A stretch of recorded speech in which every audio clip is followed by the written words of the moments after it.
Hi friends, मी प्रियंका स्वागत करते तुमचं स्पेशल रेसिपीमध्ये। आज आपण आपल्या रेसिपीमध्ये एकदम नवीन पद्धतीची उपवासाची रेसिपी पाहणार आहोत।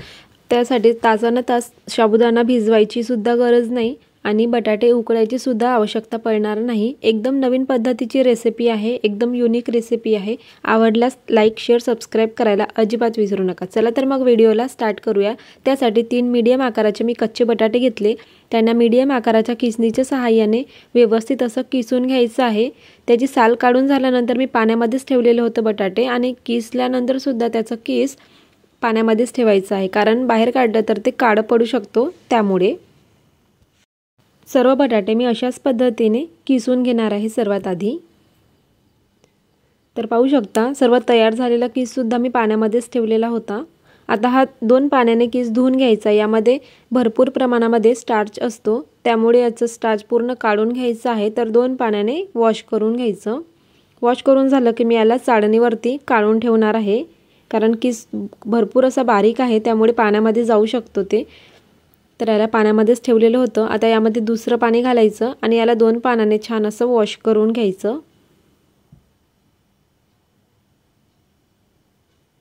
आता याला 2 मिनिटांसाठी पाण्यामध्ये साइडला ठेवणार आहे। आता इथे दुसऱ्या भांड्यामध्ये 1 छोटा कप साबुदाणा घेतलेला आहे, कच्चा साबुदाणा घेतलेला आहे। याला 2 पाण्याने वॉश करून घ्यायचं। याला सुद्धा धूळ लागलेली असते, ती सर्व निघून जाईल। आणि साबुदाणा घेत असताना छान निवडून घ्यायचं, कारण यामध्ये बारीक खडे राहतात। त्यामुळे आपल्या रेसिपीमध्ये साबुदाणा अजिबात भिजवायची गरज पडणार नाही। कच्च्या साबुदाण्यापासून आपण रेसिपी तयार करूयात। तर धुवून घेतलेला साबुदाणा एका साइडला ठेवायचं आणि बटाट्याचं किस सुद्धा चाळणीवरती काढून ठेवायचं, म्हणजे त्यामधील पाणी सर्व निघून जाईल। आता आपण पुढची प्रोसेस करूया। तर त्यासाठी मिक्सरचं भांडं घेतलं। आता यामध्ये 1 कप भाजून घेतलेले शेंगदाणे घातलेले आहेत। ज्या कपाने मी साबुदाणा घेतलेला होता त्याच कपाच्या सहाय्याने शेंगदाणे घेतले। तुम्ही कमी जास्त करू शकता। 1 चमचा भरून जिरे घालायचे, मिरची घालायची आहे। तुम्ही ते कोथिंबीर जर उपवासाला वापरत असाल तर तेही घालू शकता, कढीपत्ता सुद्धा घालू शकता तुमच्या आवडीनुसार। तर आता अशा पद्धतीने छान असं बारीक क्रश करून घेतलं मी इथे। आता आपण साबुदाणा घेऊया। छान असा मोकळासर झालेला आहे साबुदाणा। आता बटाट्यामधील सर्व पाणी निथळून घ्यायचं आहे।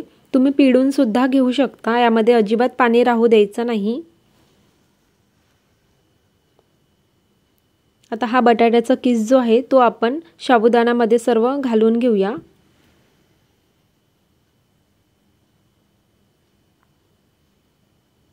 सर्व बटाट्याचा किस जो आहे तो मी इथे धुवून घेतलेल्या साबुदाण्यामध्ये घातलं। आता यामध्ये क्रश करून घेतलेले शेंगदाणे सुद्धा घालायचे आहेत। सर्व शेंगदाण्याचा कूट यामध्ये मी घालते। तुम्ही शेंगदाण्याचं प्रमाण थोडं कमी किंवा जास्त केला तरीही चालेल, तुमच्या आवडीनुसार। आता यामध्ये चवीनुसार मीठ घालायचं। इथे तुम्ही अर्धा वाटी दही घातली तरीही चालेल, किंवा लिंब घालते मी। खूप छान लिंबामुळे याची टेस्ट येते। तर अर्ध्या लिंबाचा रस मी इथे पिळून घेतलेला होता आणि सर्व व्यवस्थित असं जिन्नस मिक्स होतील अशा पद्धतीने एकजीव करून घ्यायचं।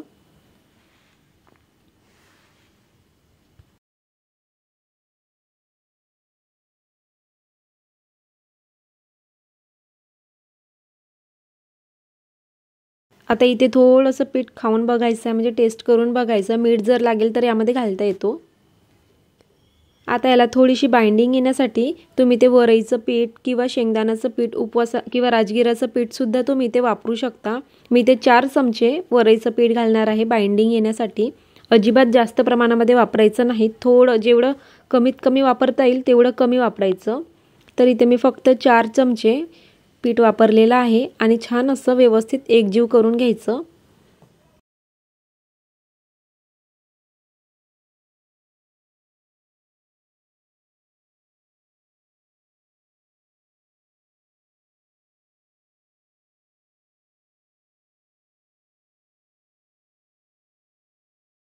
मस्त अशी बाइंडिंग आलेली आहे, पाहू शकता। फक्त 4 चमचे पीठ तिथे मी वापरलेला होता।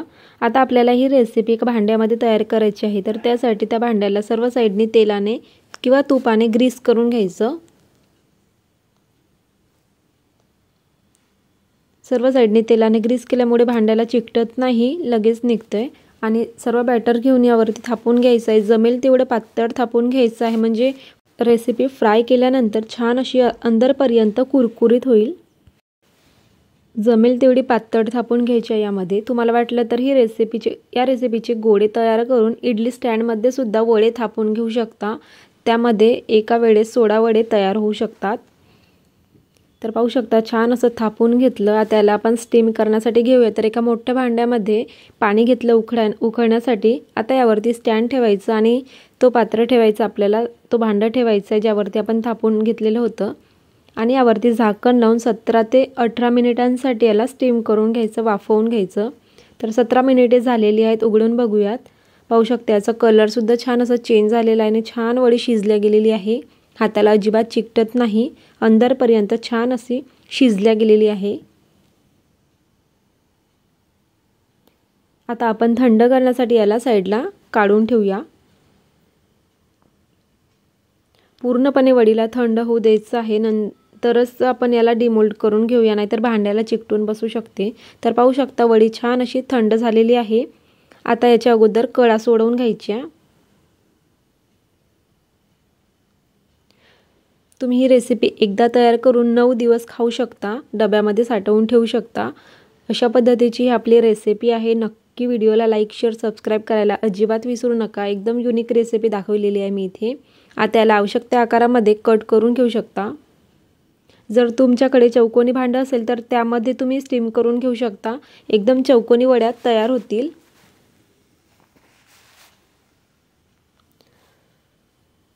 आता एक वडी मी तुम्हाला इथे काढून दाखविणार आहे की बाहेरून सुद्धा टेक्स्चर कसं झालेले आहे ते।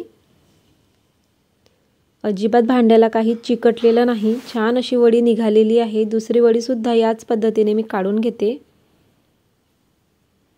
दिसायला जेवढी भारी, खायला त्यापेक्षा टेस्टी होणार आहे।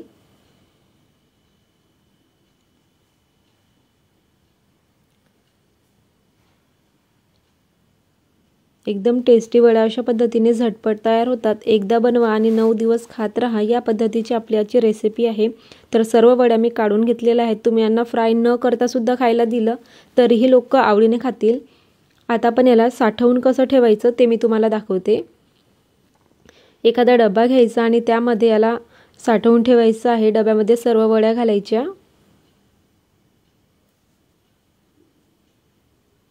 आणि याचं झाकण लावून फ्रीजमध्ये तुम्ही 8 ते 9 दिवस साठवून ठेवू शकता आणि लागेल तेव्हा फ्राय करून खाऊ शकता किंवा असंही खाल्लं तरीही चालेल।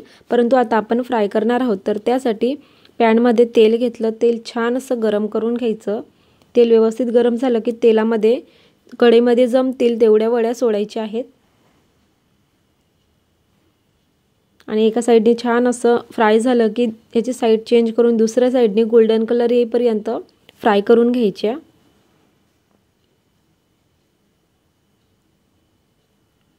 कधी कधी काय होत असते की खूप कंटाळा येतो साबुदाणा भिजवायचं, बटाटा उकडायचं, तर त्यासाठी हा पर्याय म्हणून एकदम मस्त रेसिपी आहे। या पद्धतीने तयार कराल तर सर्व आवडीने खातील आणि तुम्हाला कंटाळा सुद्धा येणार नाही। छान असं गोल्डन कलर आलेला आहे। आता आपण काढून घेऊया। सर्व वड्या अशाच पद्धतीने फ्राय करून घ्यायचे आहेत। इथपर्यंत जर हा व्हिडिओ बघितला असेल तर अजिबात व्हिडिओला लाईक, शेअर, सबस्क्राईब करायला विसरू नका। दुसरी बॅच सुद्धा अशाच पद्धतीने मी तेलामध्ये सोडते आणि फ्राय करून घेते गोल्डन कलर येईपर्यंत आणि गोल्डन कलर आलं की टिश्यूवरती काढून घेते एक्सेस ऑइल निघण्यासाठी। मग आहे की नाही एकदम नवीन आणि युनिक रेसिपी। या पद्धतीने तयार कराल तर अजिबात कोणाला समजणार नाही की ही झटपट तयार झालेली रेसिपी आहे। आता एक वडी मी तुम्हाला तोडून दाखवते की आतमधून टेक्स्चर कसं आलेलं आहे ते। आणि व्हिडिओ जर आवडला असेल तर प्लीज व्हिडिओला लाईक आणि चॅनलला सबस्क्राईब करायला अजिबात विसरू नका। पुन्हा भेटूयात अशाच प्रकारच्या नवीन आणि हेल्दी रेसिपीसह। वेळात वेळ काढून रेसिपी पाहिल्याबद्दल खूप खूप धन्यवाद।